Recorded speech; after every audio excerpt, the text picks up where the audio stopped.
Good morning students, how are you student. आज का हमारा टॉपिक है, हमने लेसन नंबर 5 स्टार्ट किया था इंडियन इकोनॉमिक डेवलपमेंट का, इंडियाज फॉरेन ट्रेड। हमने ऑलरेडी डिस्कस किया what are the advantages of international trade, international trade के क्या बेनिफिट्स हैं। फिर हमने क्वेश्चन किया था next, change in the volume, composition and direction of our international trade. आज का जो हमारा टॉपिक है वो है इंडिया की इंटरनेशनल ट्रेड पॉलिसी बिफोर 91। 91 से पहले इंडिया की इंटरनेशनल ट्रेड पॉलिसी क्या थी, हमने क्या पॉलिसी अडॉप्ट की थी। तो स्टूडेंट, उस पॉलिसी को नाम दिया जाता है inward looking trade strategy. Inward मतलब अंदर की ओर देखो, इनवर्ड लुकिंग अंदर की ओर देखो व्यापार पॉलिसी। मतलब इसको अगर हम इसको अदर नेम से देखें तो this means import substitution. Import substitution क्या मतलब होता है इसका? बेटा, जब हमारी इंटरनेशनल ट्रेड पॉलिसी थी, हमने जो पॉलिसी अडॉप्ट की, मतलब हमारा जो टारगेट था ये था कि जो भी हम लोग गुड्स पहले इंपोर्ट करते हैं, जो भी गुड्स हम लोग बाहर से इंपोर्ट करते हैं, उन गुड्स का डोमेस्टिक प्रोडक्शन किया जाए। मतलब domestic production of imported goods, कि जो भी गुड्स पहले बाहर से आती है ना, उनको हम देश में प्रोड्यूस करें। यानी डोमेस्टिक रिलायंस की पॉलिसी थी हमारी, डोमेस्टिक रिलायंस यानी घरेलू आत्मनिर्भरता। बेटा, एक पॉलिसी होती है आउटवर्ड लुकिंग, यानी बाहर की ओर देखो। इसे बोलते हैं हम लोग एक्सपोर्ट प्रमोशन, कि हम अपने एक्सपोर्ट को इंक्रीज करें। तो ये पॉलिसी हम लोग अडॉप्ट नहीं कर सकते थे। क्यों? स्टार्टिंग के अंदर हमारे जो इंडस्ट्री थी वो क्या थी, इन्फेंट स्टेज में थी। इनफैक्ट मतलब शिशु, स्टार्टिंग अवस्था में थी, तो हम एक्सपोर्ट तो कर ही नहीं सकते थे। तो हमने जो इंडस्ट्री सेटअप की स्टार्टिंग के अंदर, तो आप लोगों ने हमने पहले भी डिस्कस किया हुआ है कि जो हमारी इंडस्ट्री थी स्टार्टिंग के अंदर, वो इतनी स्ट्रॉन्ग नहीं थी, इतनी पावरफुल नहीं थी, उनके प्रोडक्ट इतने क्वालिटी के नहीं थे कि वो इंटरनेशनल कंपटीशन करें।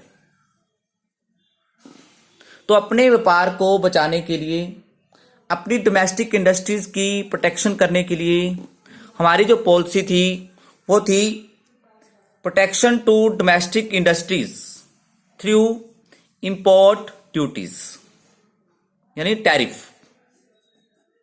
एंड इंपोर्ट रिस्ट्रिक्शंस यानी कोटा। ये दोनों आपको पता होना चाहिए। बट ये टैरिफ क्या होता है कि जो भी हम लोग इंटरनेशनल ट्रेड के ऊपर टैक्स लगाते हैं, एक्सपोर्ट इंपोर्ट के ऊपर,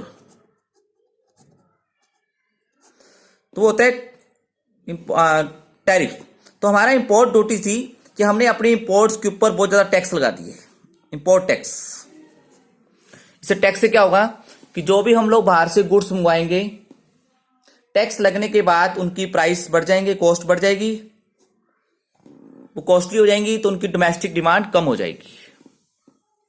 फिर हमने टैरिफ कोटा लगाया। कोटा मतलब लिमिटेशन फिक्स कर दी कि जो भी इंपोर्ट करता है इस लिमिट से ज्यादा बाहर से इंपोर्ट नहीं कर सकता। तो लॉजिक क्या था इसके पीछे, ऑब्जेक्टिव क्या था? यानी डोमेस्टिक डिमांड को इंक्रीज करना, डोमेस्टिक गुड्स की डिमांड को इंक्रीज करना, कि लोग डोमेस्टिक गुड्स, जो हमारी इंडस्ट्री में गुड्स बनती हैं, उनको परचेज करें। ठीक है स्टूडेंट्स। फिर तो थर्ड मेन पॉइंट इसके अंदर क्या है, इस पॉलिसी को इंप्लीमेंट करने का, इनवर्ड लुकिंग, कि जो हम लोग इंपोर्ट करते हैं, इंपोर्ट की वजह से हमें काफी ज्यादा खर्च करना पड़ता है अपनी फॉरेन एक्सचेंज के ऊपर, मतलब फॉरेन करेंसी के ऊपर। और फॉरेन करेंसी हमारे पास है नहीं। देखो स्टूडेंट, जो भी हम बाहर से इंपोर्ट करेंगे उसकी पेमेंट किसमें होगी? फॉरेन करेंसी के अंदर, डॉलर के अंदर। वो हमारे पास है नहीं। तो फॉरेन करेंसी को बचाने के लिए, उसकी सेविंग करने के लिए भी हमने ये पॉलिसी अडॉप्ट की कि हम लोग जो कंज्यूमर गुड्स वगैरह हैं, कंज्यूमर गुड्स होती हैं, उस पर काफ़ी ज़्यादा हमें फॉरेन करेंसी खर्च करनी पड़ती है, तो हम वहाँ से फॉरेन करेंसी को बचाकर उसका बड़ा इकोनॉमिकल यूज करेंगे। मतलब वहां से अगर फॉरेन करेंसी बचती है उसको हम यूज करेंगे सम इंपॉर्टेंट गुड्स, यानी मशीनरी वगैरह, टेक्नोलॉजी वगैरह इंपोर्ट करेंगे। इंपोर्ट, एक तो मशीनरी टेक्नोलॉजी बाहर से आएगी तो नेचुरल बात है हमारी इंडस्ट्रीज को और ज्यादा बेनिफिट होगा और ज्यादा ग्रोथ होगी। तो ये हमारा टारगेट था। Clear students? यानी हम लोग चाहते थे कि इंपोर्ट सब्स्टिट्यूशन के थ्रू हम फॉरेन करेंसी की सेविंग करें और उसका बड़ा रैशनल यूज करें, लॉजिकल यूज करें, ठीक है। और कोटा और टैरिफ लगाकर हम लोग अपनी डोमेस्टिक इंडस्ट्रीज को प्रोटेक्शन देना चाहते थे, प्रोटेक्ट करना चाहते थे। तो ये थी हमारी student policy, inward looking trade strategy 90 से पहले। 91 के बाद मैं अगर डिस्कस करूं, हम करेंगे भी, हमारी पॉलिसी बदल जाती है, आउटवर्ड लुकिंग हो जाती है कि हम लोग फॉरेन करेंसी बचाएंगे नहीं, अर्न करेंगे, कमाएंगे। और कमाएंगे कैसे? एक्सपोर्ट को बढ़ाकर।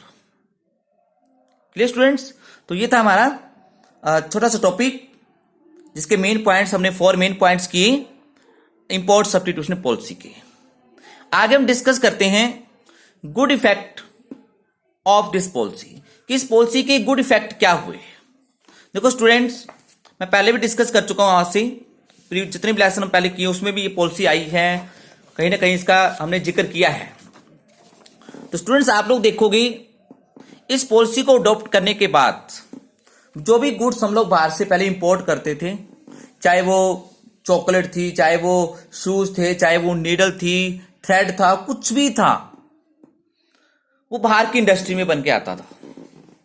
इस पॉलिसी को अडॉप्ट करने के बाद वो सारी इंडस्ट्रीज हमारे देश में लगी। तो इससे क्या हुआ?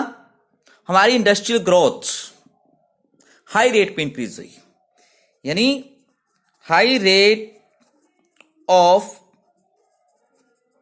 इंडस्ट्रियल ग्रोथ, जिसकी वजह से एक स्ट्रक्चरल ट्रांसफॉर्मेशन हुआ। स्ट्रक्चरल ट्रांसफॉर्मेशन मतलब हमने देखा कि स्टार्टिंग के अंदर 1951 के अंदर इंडस्ट्रियल सेक्टर का जीडीपी के अंदर सिर्फ 10.7% कंट्रीब्यूशन था। आज हम देखते हैं कि वो कंट्रीब्यूशन 25% तक इंक्रीज हो गया है। प्लस बेटा इंडस्ट्री लगने की वजह से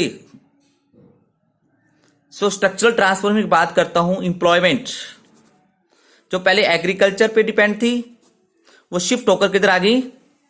इंडस्ट्रीज की ओर। ये बेनिफिट भी हुआ, तो सारी इंडस्ट्री लगी। फिर बात करता हूं बेटा मैं कि डिवर्सिफिकेशन हुआ। डिवर्सिफिकेशन ऑफ इंडस्ट्रीज क्या होता है? Different kind of industry. पहले आपने देखा होगा हमारे देश के अंदर सिर्फ एक टेक्सटाइल इंडस्ट्री होती थी, कपड़ा बनता था, जूट इंडस्ट्री होती थी, या कुछ स्टील वगैरह कुछ इंडस्ट्री होती थी। लेकिन इस पॉलिसी को हम थैंक्स करेंगे, धन्यवाद देंगे कि हर प्रकार की wide range of consumer goods, हर प्रकार की कंज्यूमर गुड्स, आपकी ये नोटबुक, पेन, पेंसिल, देख लीजिए कितने आप सारे घर में प्रोडक्ट यूज करते हैं, TV, fridge, cooler, washing machines, ये सारी इंडस्ट्री देश के अंदर लगी। मतलब इंडस्ट्रियल ग्रोथ डिवर्सिफाई होगी। डिवर्सिफिकेशन मतलब समझना आप लोग, डिफरेंट टाइप्स ऑफ इंडस्ट्री देश के अंदर लगी।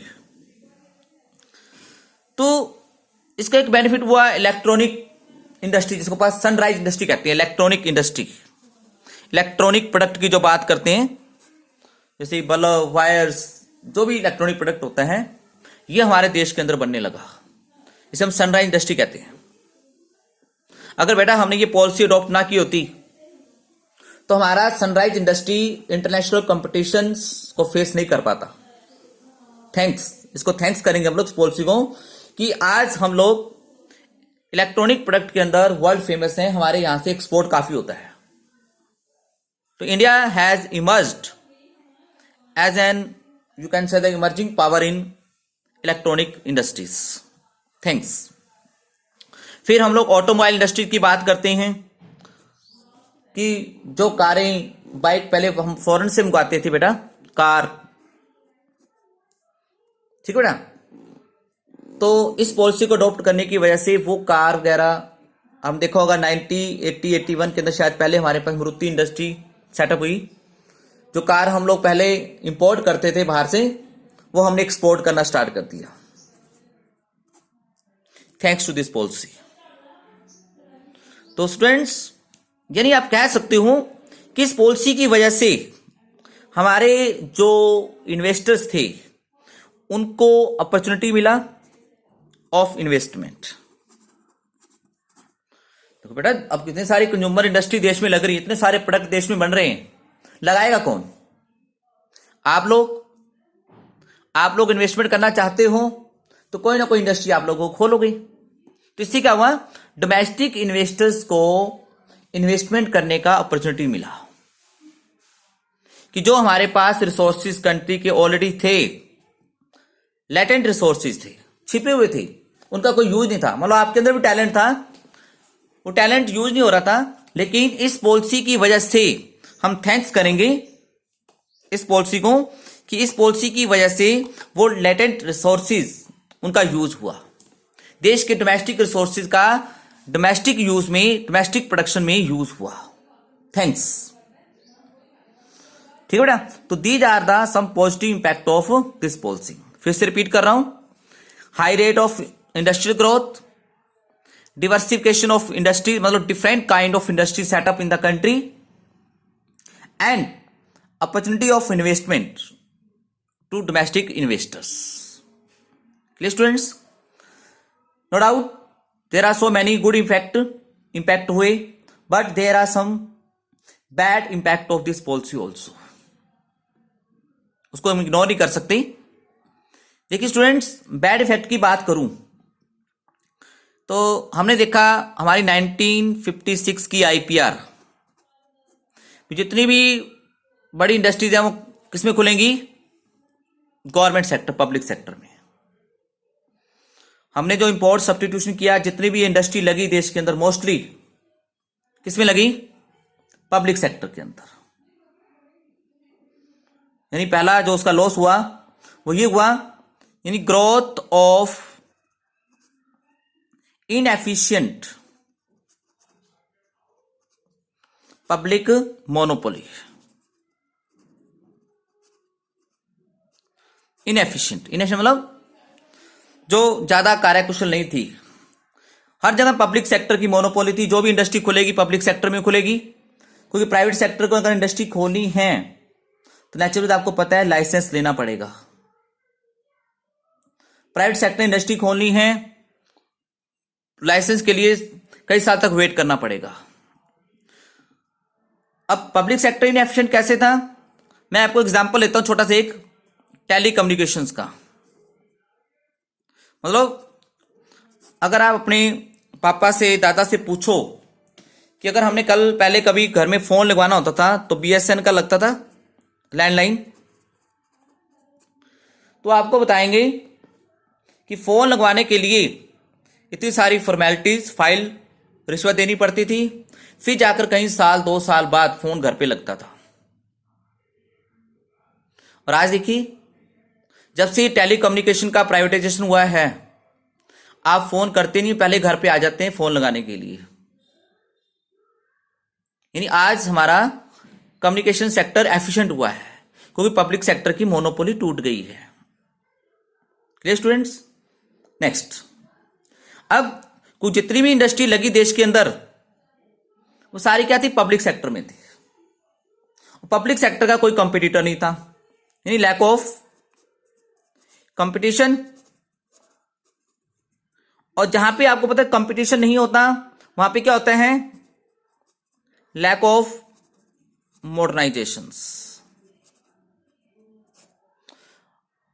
मतलब वहां पे टेक्नोलॉजी का यूज कम होता है। स्टूडेंट ध्यान से देखिए, यहां पे मैं एग्जांपल लेता हूं कि स्टार्टिंग के अंदर कार लगी, कार की कंपनी आई देश के अंदर, एम्बेसडर और फिएट दो कारें आती थी, गवर्नमेंट सेक्टर में बनती थी, क्योंकि इनका कोई कंपटीटर नहीं था। कंपटीटर ना होने की वजह से इन कारों के मॉडल में कई साल तक कोई चेंज नहीं आया, कोई कंपटीटर नहीं था। चप्पल भी बनती थी पब्लिक सेक्टर के अंदर, जो पैरों में पहनते हैं, बाटा की चप्पल कई साल तक बनती रही, कोई कंपटीटर नहीं था।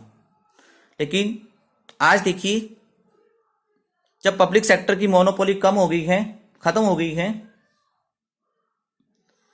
तो रिजल्ट क्या है? आज हमारे पास डिफरेंट काइंड ऑफ प्रोडक्ट है, वैरायटी के प्रोडक्ट है। कारों का मॉडल देख लीजिए, महीने के अंदर 5 नए मॉडल आ जाते हैं। चप्पल शूज के अंदर देखिए कितने मॉडल्स हैं हमारे पास, वैरायटीज हैं। रीजन कि आज गवर्नमेंट सेक्टर की मोनोपोली कम होगी। मैं पहले की बात कर रहा हूं ये कि 91 से पहले हर जगह गवर्नमेंट सेक्टर की मोनोपोली थी, जिसकी वजह से मॉडर्नाइजेशन नहीं था, टेक्नोलॉजी का यूज नहीं हो रहा था।